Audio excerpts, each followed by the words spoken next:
Bismillah. Assalamualaikum warahmatullahi wabarakatuh. Innal hamdalillah nahmaduhu wa nasta'inuhu wa nastaghfiruh wa na'udzu billahi min syururi anfusina wa min sayyiati a'malina may yahdihillahu fala mudhillalah wa may yudlil fala hadiyalah. Asyhadu an la ilaha illallah wahdahu la syarikalah wa asyhadu anna Muhammadan abduhu wa rasuluh la nabiyya wa la rasula ba'dah. Allahumma salli ala Muhammad wa ala alihi wa ashabihi wa man tabi'ahum bi ihsanin ila yaumil qiyamati amma ba'd. Bapak Ibu jamaah rahimani wa rahimakumullah yang semoga selalu dirahmati Allah Subhanahu wa taala.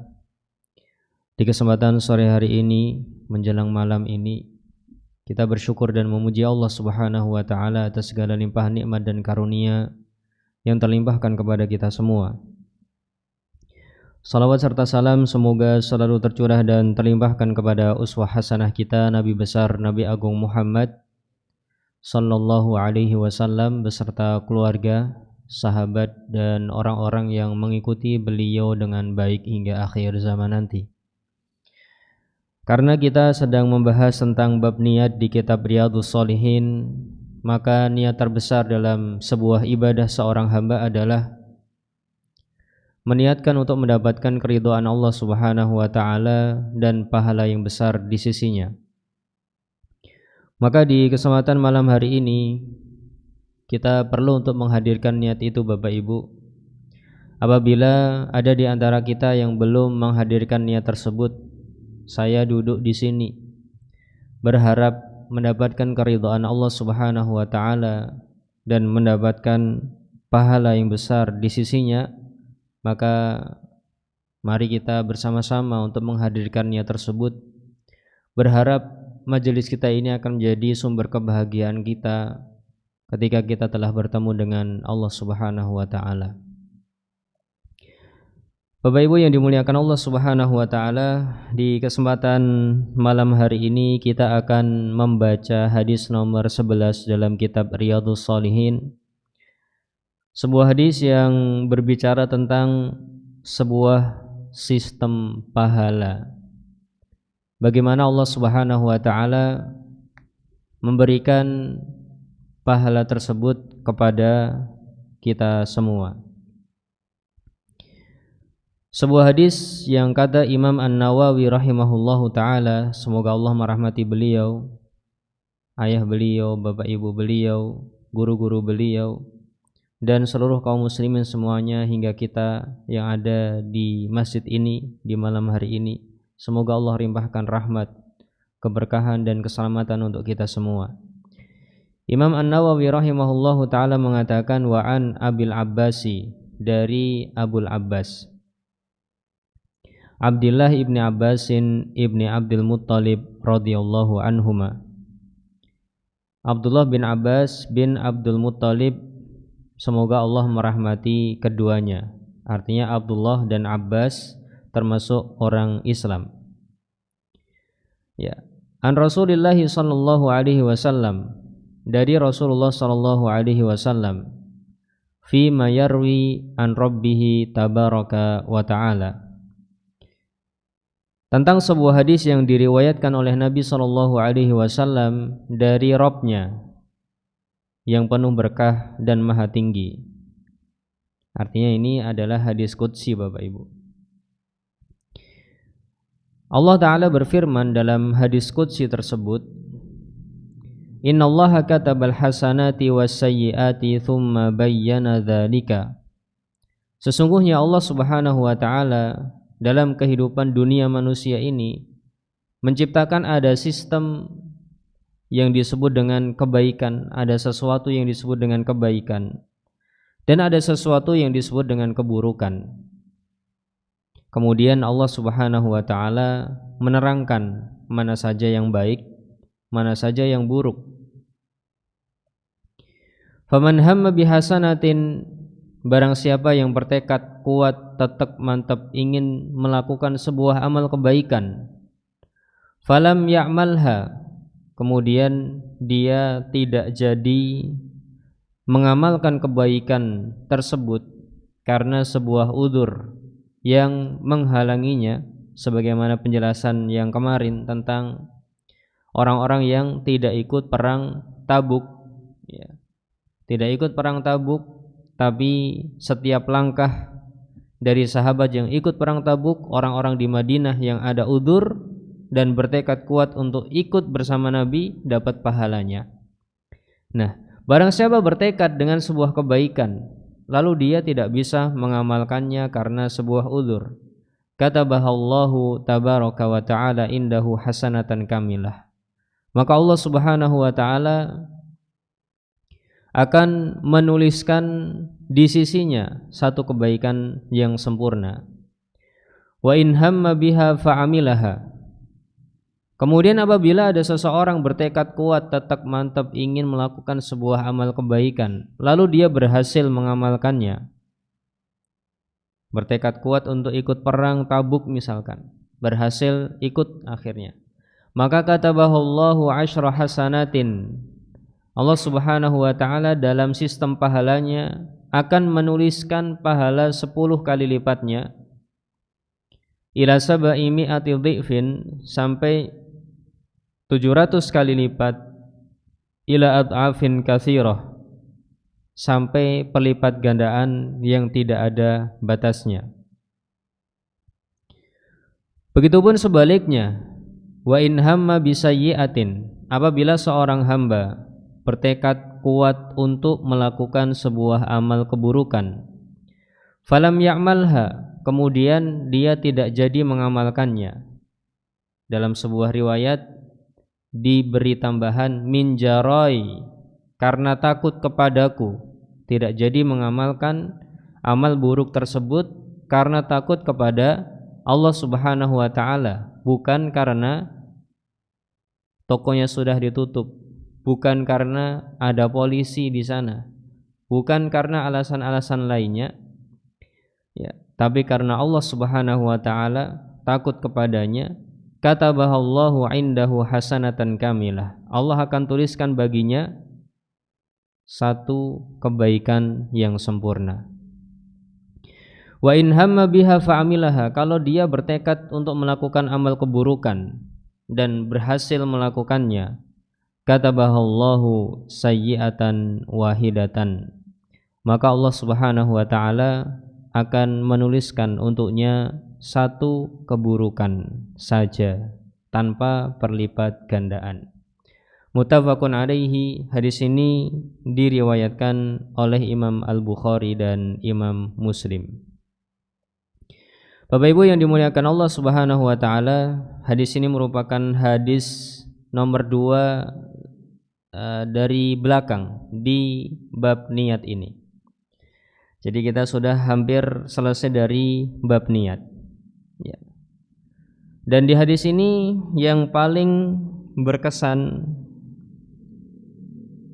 adalah tentang sistem pahala yang dibuatkan oleh Allah Subhanahu wa ta'ala untuk kita semuanya. Ditekankan dalam hadis ini ada 2 hal, kebaikan dan keburukan. Dan dari kebaikan serta keburukan ini ada 2 turunannya. Bertekad untuk melakukan kemudian gagal, dan bertekad untuk melakukan kemudian berhasil. Keburukan juga ada 2. Bertekad untuk melakukan kemudian gagal, bertekad untuk melakukan kemudian berhasil. Itu inti hadis di kesempatan malam hari ini, ya. Pelajaran yang bisa kita ambil dari hadis ini mungkin mulai dari rahmat Allah Subhanahu wa ta'ala kepada kita semua, yang mengutus para malaikatnya untuk mencatat amal ibadah kita. Jadi Bapak Ibu yang dimuliakan Allah Subhanahu wa ta'ala, Allah tidak membebani kita untuk mencatat amal ibadah kita, ya. Jadi ini adalah sebuah nikmat yang besar, ya. Ketika Allah tidak membebani kita untuk mengingat-ingat kira-kira dapat pahala berapa, kira-kira sudah beramal apa.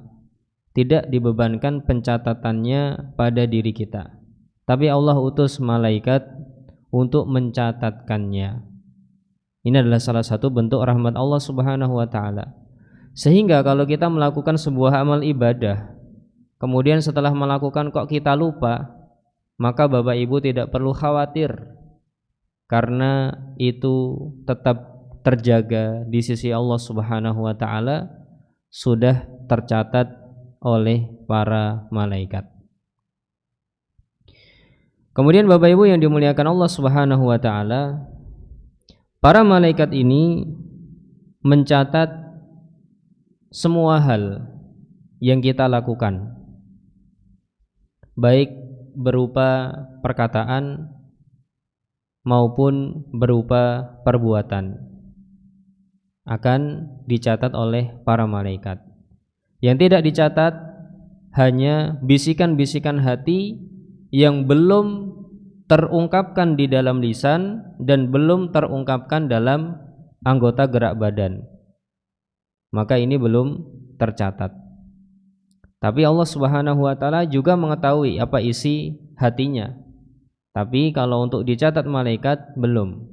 Yang dicatat adalah hati yang sudah terungkapkan dengan bahasa lisan atau terungkapkan dengan bahasa gerakan. Ini yang akan dicatat oleh para malaikat. Allah Ta'ala berfirman di surat Al-Infitar ayat 10, 11 dan 12. Allah Ta'ala berfirman, wa inna alaikum lahafidhin, dan sungguh atas kalian benar-benar ada para penjaga, kiraman katibin, para penjaga yang mulia, para pencatat, ya'lamuna ma taf'alun, mereka mengetahui apa yang kalian lakukan. Di surat yang lainnya, di surat Qaf ayat 17-18, Allah Ta'ala berfirman, idh yatalaqqal mutalaqqiyani 'anil yamini wa 'anil shimali qa'id. Ketika ada dua makhluk yang duduk di samping kanan dan di samping kirinya, ma yalfidhu min qaulin illa ladaihi raqibun 'atid. Tidak ada sesuatu yang terucap dari lisannya kecuali di sana pasti ada raqib dan ada atid. Artinya Bapak Ibu, dari dua ayat ini, dari dua surat ini, Al-Infitar dan surat Qaf, kita mengambil pelajaran bahwa para malaikat itu mencatat apa yang kita kerjakan dan mencatat apa yang kita ucapkan. Apa tujuan catatan-catatan ini? Tujuannya adalah agar bisa digunakan sebagai bukti ketika kita berada di persidangan Allah Subhanahu wa taala. Kalau bisa diibaratkan, mungkin para malaikat pencatat ini seperti notaris, ya. Notaris yang ikut kita terus. Sedang ada perjanjian apa dicatat, ada hutang apa dicatat, jual beli apa dicatat, semuanya dicatat. Dia mencatat dengan sangat teliti dan sangat detail. Apapun yang kita lakukan tercatat. Nah, ketika kita sudah memahami ini Bapak Ibu, kita sudah tahu bahwa Allah Subhanahu wa taala mencatat semua yang kita lakukan, bahasa tubuh, semua yang kita ucapkan, bahasa lisan, dicatat semuanya oleh para malaikat. Maka masihkah kita itu merasa aman ketika melakukan sesuatu yang tidak diridhoi oleh Allah Subhanahu wa taala? Bagaimana perasaan kita apabila presiden itu menugaskan dua polisi yang selalu ada di samping kanan kita dan ada di samping kiri kita? Bisa dipastikan ucapan kita, gerak-gerik kita, kecepatan mobil kita, pelanggaran lampu merah ataupun tidak, benar-benar akan kita jaga. Kenapa? Karena ada dua polisi yang selalu mencatat kegiatan kita, dan kalau nanti ada pelanggaran bisa jadi kita akan dilaporkan di pihak kepolisian, kemudian kita ditangkap gitu. Nah, bagaimana perasaan kita apabila Allah Subhanahu wa taala, Zat yang telah menciptakan langit dan bumi ini dan nanti akan mengadili diri kita, mengutus dua malaikat yang ada di samping kanan kita dan di samping kiri kita untuk mencatat semua amal kegiatan kita, gerak-gerik kita, ucapan lisan kita. Kira-kira ketika ada orang yang mau berbuat dosa dengan kita, misalkan ada teman duduk sampingan, teman yang satu sedang mau melakukan dosa. Apa dosanya? Menceritakan orang lain, melakukan ghibah misalkan. Ketika ada yang seperti itu dan kita mengimani tentang pencatatan ini, kira-kira apakah kita akan ikut nimbrung, kemudian nambah-nambahi, kemudian menanggapi, atau kita akan bisa mengingatkan kepada saudara kita yang di samping kita itu untuk berhenti dari perbuatannya? Tentu apabila kita telah mengimani hal ini dengan iman yang sebenar-benarnya, kita nalarkan dalam pikiran kita, kita intuisikan, gambarkan dalam pikiran kita, kira-kira nanti gimana? Apa nasib saya ketika bertemu dengan Allah Subhanahu wa taala? Harusnya kita akan mengingatkan, Mbak, sudah dulu ya, itu enggak boleh. Mbak, sudah dulu ya, maaf, saya enggak bisa ikut perbincangan ini. Mbak, kalau bisa perbincangan ganti tema aja. Bisa jadi itu yang akan kita lakukan. Kenapa? Karena ini adalah dosa besar menurut para ulama dan sering kita dapati dalam kehidupan kita. Maka kita perlu untuk menjaga diri dengan sebaik-baiknya. Yang Allah Ta'ala katakan, la yaghtab ba'dukum min ba'din. Ya, jangan kalian menggibahi satu dan yang lainnya. Ya, wala yaghtab ba'dukum ba'dha asa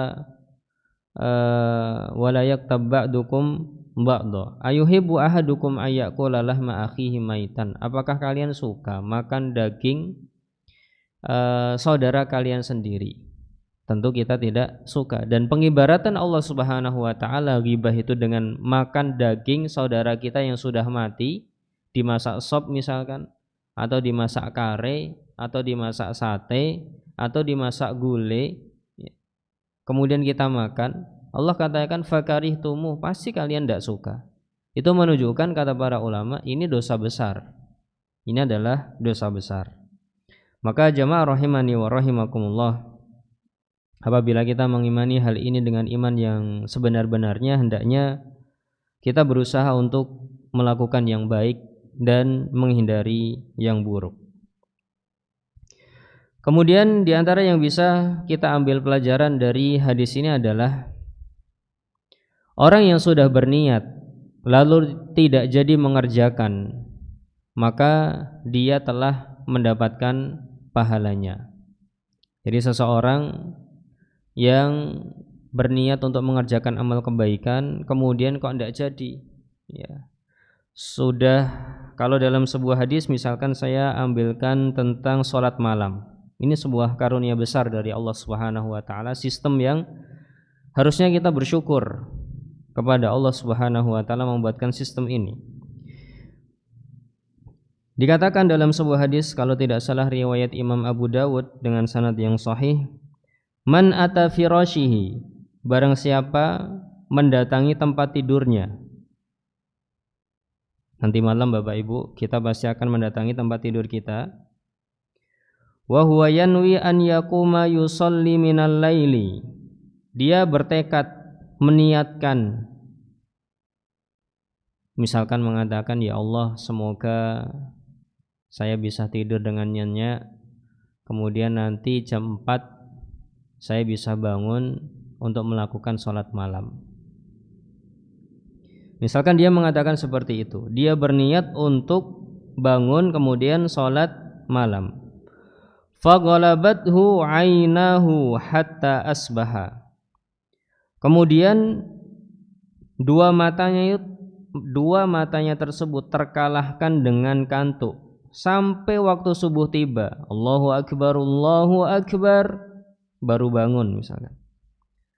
Apa yang terjadi dengan sistem pahala yang Allah buatkan untuk kita? Kutiba lahu manawa. Allah akan tuliskan sesuai yang telah dia niatkan. Artinya dia dianggap telah bangun malam dan melaksanakan sholat. Wa kana naumuhu, dan tidurnya tersebut shadaqatan alaihi min rabbih azza wa jalla. Sedangkan tidurnya adalah sedekah dari Allah Subhanahu wa taala untuknya. Bapak Ibu yang dimuliakan Allah Subhanahu wa taala, ketika kita mendengarkan hadis ini, kira-kira sudah berapa puluh tahun kita tidur dan tidak ada niat dalam diri kita, engkau tak tangi wengi yo, nanti malam aku tak berusaha untuk bangun malam lah. Sudah berapa lama kita terlewatkan dengan pahala sholat malam tersebut. Andai saja pahala sholat malam itu adalah 100.000 per malamnya, jadi ganjarannya itu 100.000 per malam. Anggap saja ya Bapak Ibu, kita hitung-hitungan matematika biar kita tuh paham berapa jumlah pahala yang sudah kita lewatkan. Anggap aja 100.000. 100.000 kalau sebulan berarti ada 30 hari. Sebulan 30 hari, 100.000 berarti ada 3 juta. 3 juta ada 12 bulan. Berapa Pak? 36 juta. 36 juta. Kalau kita sudah 10 tahun tidak pernah meniatkan hal ini, kira-kira sudah rugi berapa? 360 juta. Kalau kita sudah 25 tahun tidak pernah meniatkan ini, rugi berapa? Anggap aja 30 tahun tidak pernah niat seperti ini, rugi 1 M Bapak Ibu. Ya, kalau sudah diuangkan seperti ini terlihat besarnya. Ya, padahal pahala Allah Subhanahu wa taala pastinya lebih besar daripada ini semua. Ya. Maka ini adalah sebuah sistem yang sebenarnya sangat menguntungkan kita. Bertekad kuat, berusaha sekuat tenaga, yang penting ada niat dulu gitu. Jadi kita jangan pelit-pelit niat gitu. Mau melakukan amal ibadah apa, yang penting niat dulu. Pokoknya niat sih, engkau aku pengen ngene misalnya. Maka kalau terjadi, alhamdulillah. Kalau tidak terjadi pun kita tidak rugi 1 M selama 30 tahun Bapak Ibu. Dan itu angka yang besar, ya, fantastis, bukan sesuatu yang kecil. Ini baru contoh sholat malam, dan berapa amalan yang kita itu lewatkan niat-niatnya. Baik, ini adalah karunia Allah Subhanahu wa taala untuk kita semua. Berusaha untuk tidak pelit-pelit niat.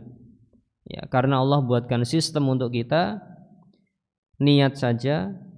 Kalau sudah benar-benar niat ingin mengamalkan, berusaha sekuat tenaga, kemudian ada uzur tidak bisa melakukan, Allah akan tuliskan secara sempurna pahalanya.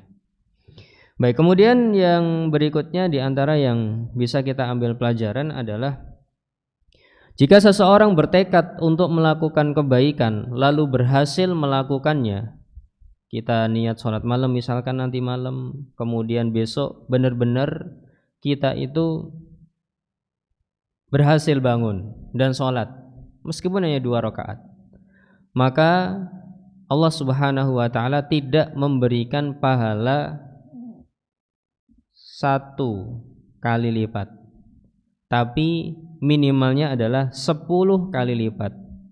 Anggap saja tadi kita niat sholat malam, ya, nanti malam kita niat sholat malam, besoknya kita berhasil sholat malam.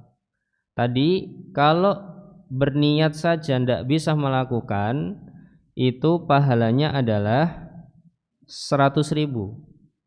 Kalau berhasil melakukan, nanti pahalanya minimalnya adalah 1 juta. Ya, minimalnya 1 juta. Dan bisa dilipat gandakan lagi sampai 700 kali lipat. Berarti jadi berapa? 10 jadi 1 juta. Menjadi 70 juta ya, Bapak Ibu.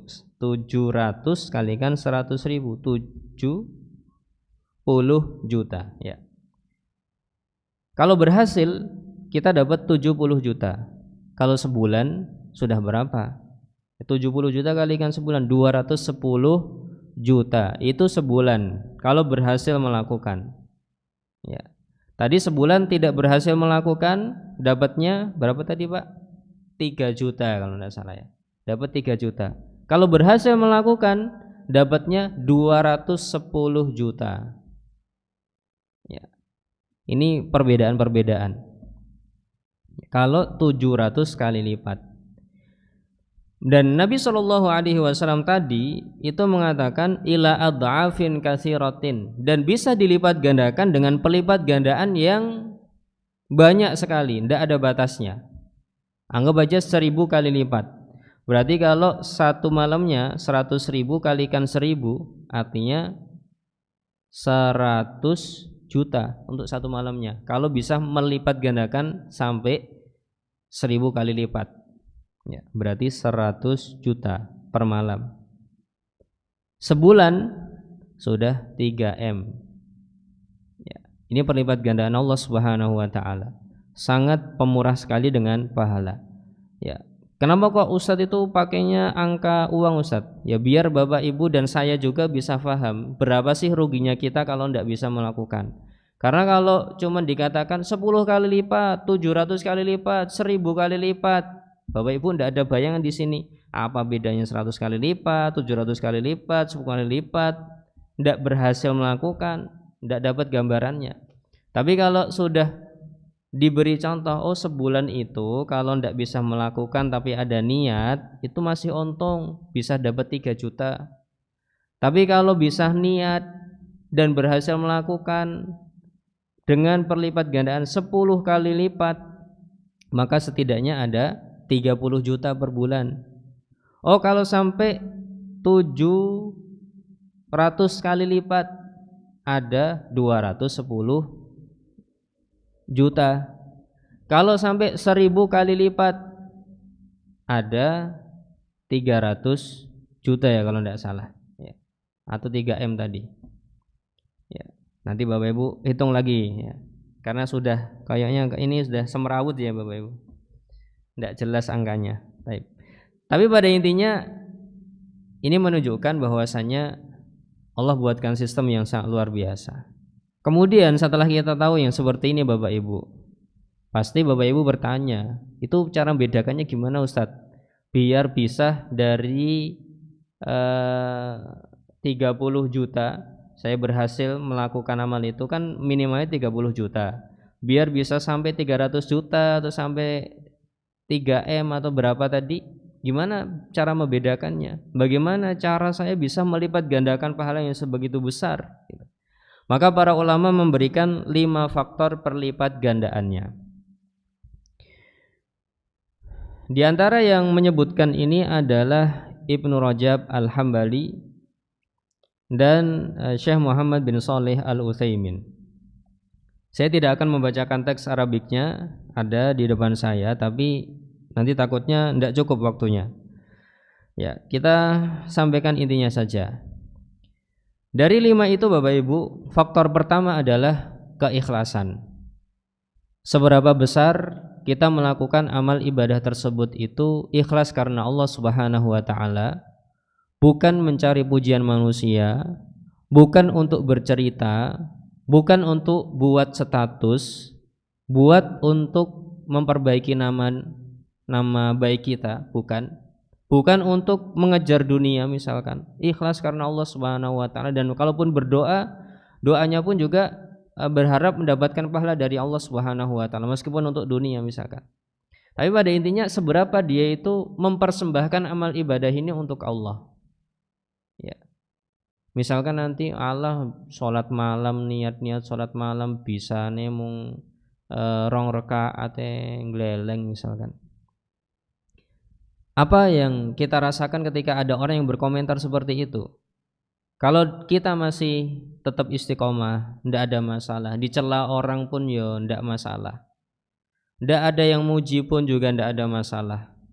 Maka keikhlasan kita itu semakin kuat dan semakin besar. Ya. Tapi kalau kita keikhlasannya untuk Allah Subhanahu wa taala semakin lemah, maka perlipat gandanya semakin kecil. Ya.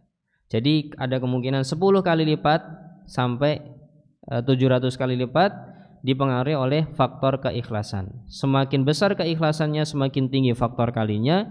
Semakin kecil keikhlasannya, semakin kecil pula faktor kalinya. Haji, Pak, haji mau apa Pak? Wah, saya haji biar ada gelar H-nya di depan nama saya. Karena saya bentar lagi mau caleg ya. Saya mau jadi calon legislatif. Jadi saya haji bayar 300 juta biar ada gelar H di depannya. Berarti faktor keikhlasannya semakin kecil. Bahkan kalau ndak cuman gara-gara ini amalannya ndak diterima oleh Allah Subhanahu wa taala. Ya, ini hanya sekedar contoh untuk faktor keikhlasan itu, ya. Intinya semakin besar keikhlasan, semakin tinggi faktor kalinya. Kemudian faktor kedua Bapak Ibu, itu adalah mutaba'atur Rasul. Seberapa besar kita itu mencontoh Nabi SAW dalam ibadah tersebut. Semakin kita itu bisa mencontoh Nabi SAW dalam ibadah tersebut, maka faktor kalinya semakin besar. Dan semakin kita itu meremehkan Allah, ndak apa-apa lah ora kaya Nabi ya ora apa-apa sing penting sah misalkan. Maka faktor kalinya semakin kecil. Ya. Contoh saja misalkan sholat. Sholat itu ada sholat yang sah minimalis, ada sholat sah yang sempurna sesuai fikih para ulama, ada sholat sah sesuai contoh Nabi SAW. Itu ada 3 pembagian itu dalam teori saya. Ya. Saya membuat buku, salah satunya membahas 3 teori ini. Mana sholat sah yang minimalis, mana sholat sah yang sesuai contoh Nabi SAW. Ya. Nah, kalau kita sholat pengennya ya sudah yang minimalis saja Ustaz, yang gampang-gampang, ndak usah susah-susah. Saya itu kalau belajar malah pusing misalnya. Yang gampang-gampang saja, yang sah minimalis. Ya ndak apa-apa Bapak Ibu. Sah minimalis nanti faktor kalinya semakin kecil. Kalau sah sesuai contoh Nabi SAW nanti faktor kalinya semakin besar. Makanya kalau Bapak Ibu nanti belajar sifat sholat Nabi, ya, kemudian berusaha untuk mencontoh gerakan beliau di takbirnya, di rukuknya, di iktidalnya, di sujudnya, di duduk di antara 2 sujudnya, bagaimana cara duduknya, bagaimana cara berdirinya, apa bacaannya, kok dilakukan sesuai contoh Nabi SAW, maka faktor kalinya semakin tinggi. Semakin yang penting sah, maka faktor kalinya semakin mendekati ke angka 10. Ini adalah faktor mutaba'ah, ya, menyesuaikan dengan contoh Nabi SAW. Dan Nabi SAW sebagai contoh sholat ini tadi bersabda, Sallu kama ra'aitumuni usolli. Salatlah kalian sebagaimana kalian melihat aku salat. Ketika manasik, khudhu anni manasikakum. Lakukanlah ibadah haji ataupun umrah kalian sesuai yang aku lakukan. Ya, artinya mencontoh Nabi SAW dalam sebuah ibadah, maka itu sesuatu yang sangat bagus sekali. Dan dikatakan oleh Allah Subhanahu wa taala, laqad kana lakum fi Rasulillahi uswatun hasanatun. Sungguh telah ada pada diri Rasulullah SAW suri tauladan yang baik. Untuk siapa?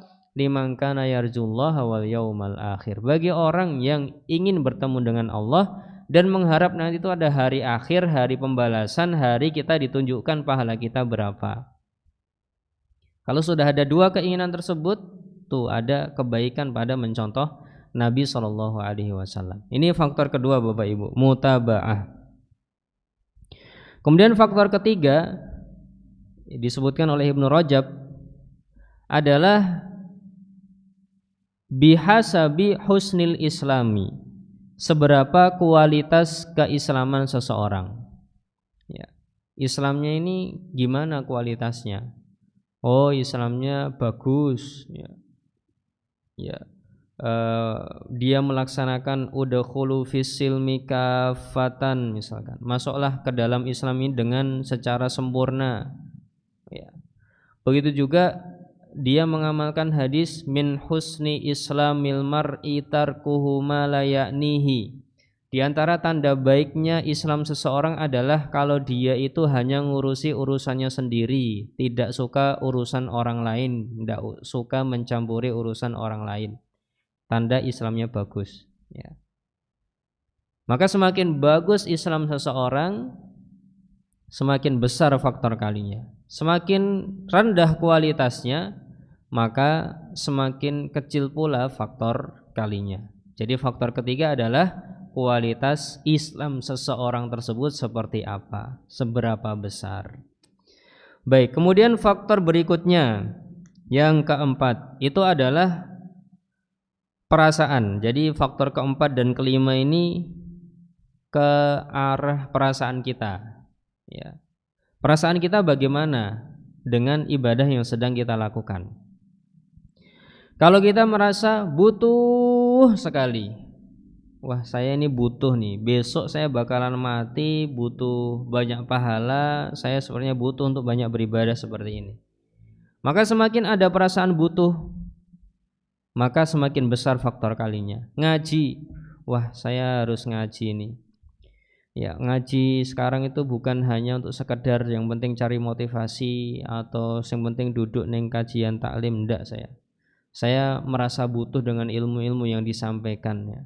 Ternyata ada ilmu faktor kali perlipat gandaan pahala yang belum saya ketahui misalkan. Wah, akhirnya Bapak Ibu langsung kepengen, wah ini ilmu yang saya butuhkan ini, sesuatu yang belum saya ketahui. Ada kebutuhannya, maka faktor kalinya semakin besar. Semakin tidak merasa butuh. Alah apa itu wong-wong ning masjid ae sinau kajian ora enggak dapat apa-apa, ndak ada snacknya we, misalkan. Maka ya ndak dapat, ya, karena ndak hadir maka faktor kalinya pun ya nggak dapat. Kalau hadir tapi rasanya juga semakin ndak butuh, kebutuhan itu ndak ada, ya, maka juga faktor kalinya semakin kecil. Tapi kalau merasa wah ya Allah ilmu itu sesuatu yang berharga sekali bagi diriku, sangat bermanfaat sekali, mengetahui mana yang halal yang haram, mengetahui mana pelipat gandaan pahala, mana yang menurunkan, wah ini berharga sekali ini, ya. Hal yastawil ladzina ya'lamuna wal ladzina la ya'lamun. Apakah sama orang yang tahu dan yang enggak tahu? Jawabannya pasti beda. Orang yang tahu cara benerin motor sama yang tidak tahu cara benerin motor, ya. Yang tahu mengatakan alah menurut saya mung koyo ngono ditandani sedidik wis cukup uang 10.000 jadi lagi motornya. Yang enggak tahu lah itu ke bengkel, masih kepiye iki Mas mobilnya kok ngene motornya malah ra iso muni, ya, bingung. Makanya Allah mengatakan hal yastawil ladzina ya'lamuna wal ladzina la ya'lamun. Apakah sama orang yang tahu dan orang yang enggak tahu? Jawabannya pasti beda. Dari sisi ketenangan, dari sisi keyakinan, dari sisi kemantapan, kepercayaan diri pasti beda, ya. Ini dari sisi merasa butuh. Kemudian merasa luar biasa, ya, jadi butuh dan luar biasa ini sebenarnya hampir sama di sini, ya. Kalau bahasanya Ibnu Rajab itu adalah bihasabi fadli dzalikal amali, tergantung amalan tersebut itu seberapa mulia di sisinya, ya. Dan yang kelima itu seberapa dia itu merasa butuh. Mungkin tadi tak balik, ya, yang butuh itu nomor 4. Kemudian yang 5 adalah merasa amalan itu seberapa mulia, ya. Jadi amalan itu seberapa mulia di dalam hatinya. Ini sholat nih, ya yang penting sholat wae, gitu, ya. Oh, beda dengan orang yang mengatakan, wah sholat itu mulia. Sholat itu adalah kita sedang berada di hadapan Allah Subhanahu wa taala, kita berbincang-bincang, kita sedang meminta karunia Allah Subhanahu wa taala, berdoa, meminta berlindung dan lain sebagainya. Sebagaimana sabda Nabi, kita tuh sedang menghadap Allah. idza qama ahadukum fi sholatihi fa innahu yunaji rabbahu azza wa jalla, apabila seseorang itu sedang berdiri salat sesungguhnya dia itu sedang bermunajat, berbicara secara rahasia kepada Allah Subhanahu wa taala. Ya, kita itu menghadap Allah bukan sedang bicara sendiri, tidak, Allah sedang memperhatikan kita. Kalau kita mengucapkan alhamdulillahi rabbil alamin, Allah mengucapkan hamidani abdi, wah hambaku sedang memujiku. Ya, alhamdulillahi rabbil alamin arrahmanir rahim, wah hambaku sedang asna alayya rabbi, sedang memujiku. Maliki yaumiddin, yang menguasai hari pembalasan, wah hambaku sedang majjadani abdi, mengagungkanku, meninggikanku. Iyyaka na'budu wa iyyaka nasta'in, ya Allah hanya kepadamu lah aku menyembah dan kepadamu lah aku mohon pertolongan. Allah mengatakan hadza baini wa baina abdi, ini adalah batas antara diriku dan hambaku. Wali abdi ma sa'ala, dan bagi hambaku apa yang dia minta. Kemudian baca ihdinas siratal mustaqim siratal ladzina an'amta 'alaihim ghairil maghdubi 'alaihim waladdallin.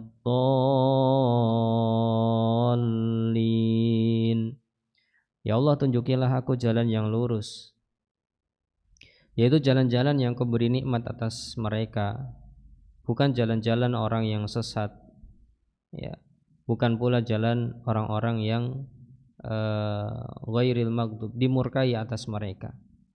Oh ya, diberikan. Itu kita sedang berbicara kepada Allah Subhanahu wa taala dan Allah menjawab pembicaraan kita. Wah, salat itu berarti mulia sekali ini. Kita sedang menghadap Allah.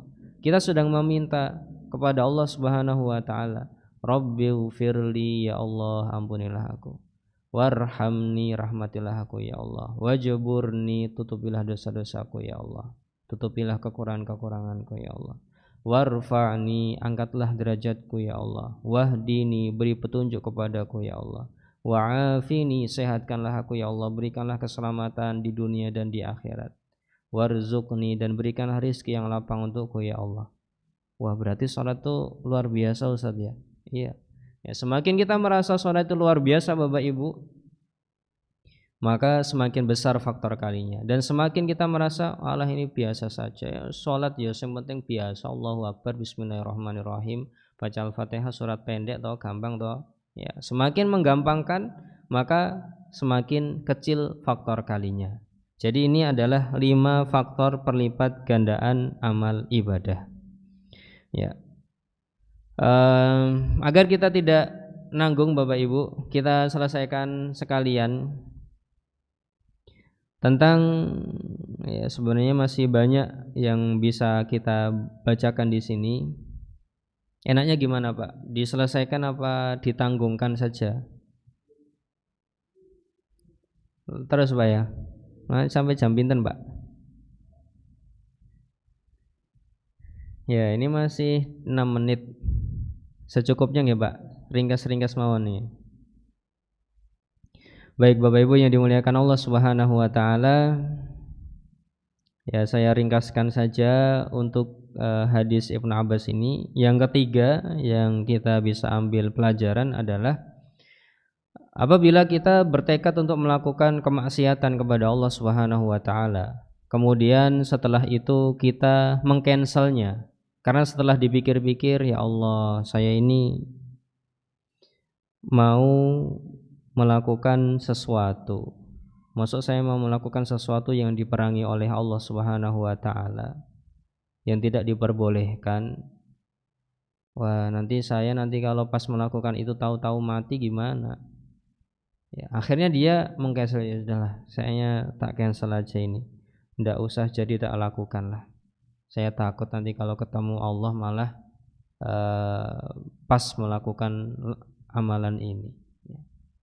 Kalau ada orang yang seperti itu, meskipun dia sudah mengusahakan sebabnya, ya. Sebagaimana contohnya misalkan Bapak Ibu di hadis berikutnya nanti, hadis ke-13, dan akan kita bahas cukup panjang hadis ke-13 itu, hadis terakhir, tentang seorang yang sangat cinta dengan sepupunya. Jadi sepupu itu kan anak dari paman ya. Dan di dalam Islam kan boleh seseorang menikahi sepupunya. Ada seorang laki-laki sangat cinta sekali dengan sepupunya, tapi pas dilamar tidak mau. Ya. Dan akhirnya suatu saat sepupunya ini butuh uang. Dia pun pinjam kepada yang sangat cinta tadi. Jadi biar mudah si A dan si B aja Bapak Ibu ya. Si A sangat cinta kepada si B. Si A ini laki-laki, si B ini perempuan. Pinjam kepada si A uang ya. Ketika dihitung sekitar 300-an juta. Ya. Minta bantuan, si A pun mengajukan permohonan ya. Karena kamu sedang minta tolong sama saya dan uangnya itu ya banyak, maka saya mempersyaratkan kamu mau untuk melakukan hubungan dengan saya ya. Maka ketika masa atau hari yang dijanjikan itu tiba ya, perempuannya juga sudah siap. Ya udahlah, enggak apa-apalah, saya daripada enggak bisa mencukupi kebutuhan ini dan butuh uang, enggak ada yang meminjami, ya sudah saya enggak apa-apa untuk melakukan itu. Ketika laki-laki tersebut sudah hina majalastu ala rijlaiha, ketika aku sudah duduk di atas kedua kakinya, dia mengatakan ittaqillah, bertakwalah kepada Allah, jangan engkau mengambil kehormatan seorang wanita tanpa hak. Maka ketika dia mengucapkan itu, si wanita, bertakwalah kepada Allah, jangan mengambil kehormatan seorang wanita tanpa hak, maka laki-laki tersebut mengurungkan niatnya, tidak jadi melakukan hubungan tersebut ya. Kemudian pulang dan mengatakan udah, uangnya tidak usah dibalikkan. Jadi Bapak Ibu, laki-laki itu sudah saking cintanya, sudah mengeluarkan uang, hari-hari yang ditunggu itu datang, tapi pas dikatakan bertakwalah kepada Allah, semuanya dilepaskan dan uangnya tidak usah dibalikkan. Perjuangan yang berat ya. Tapi ketika dia terkurung dalam gua, dia berdoa, ya Allah, kalau engkau tahu aku melakukan itu karena engkau ya Allah, maka aku minta tolong kepadamu ya Allah, geserkan itu batu besar yang sedang menutup pintu gua tersebut. Maka batu itu bergeser dan akan kita baca kisah lebih lengkapnya di hadis nomor 13 ya. Tapi sebagai contoh di sini kita ambil hadis tersebut sebagai contoh adalah bahwa orang yang sudah bertekad melakukan keburukan, berzina sama keponakan, sama sepupunya, ketika di-cancel karena Allah Subhanahu wa taala menjadi amal soleh. Ini adalah kemurahan Allah Subhanahu wa taala. Sungguh sistem yang sangat mulia sekali. Kemudian yang terakhir yang bisa kita ambil pelajaran Bapak Ibu, apabila kita melakukan amal keburukan dan benar-benar berhasil melakukan keburukan tersebut, maka Allah Subhanahu wa taala hanya menuliskan satu dosa saja ya. Makanya Allah taala berfirman, man jaa bil hasanati falahu asyru amsalihha, barang siapa melakukan amal kebaikan maka baginya 10 kali lipatnya. Wa man jaa bis sayyi'ati fala yujza illa mithlaha, sedangkan orang yang melakukan amal keburukan tidak dibalas kecuali sesuai dengan kadar keburukan tersebut. Wahum la yudlamun, dan mereka tidak dizalimi ya.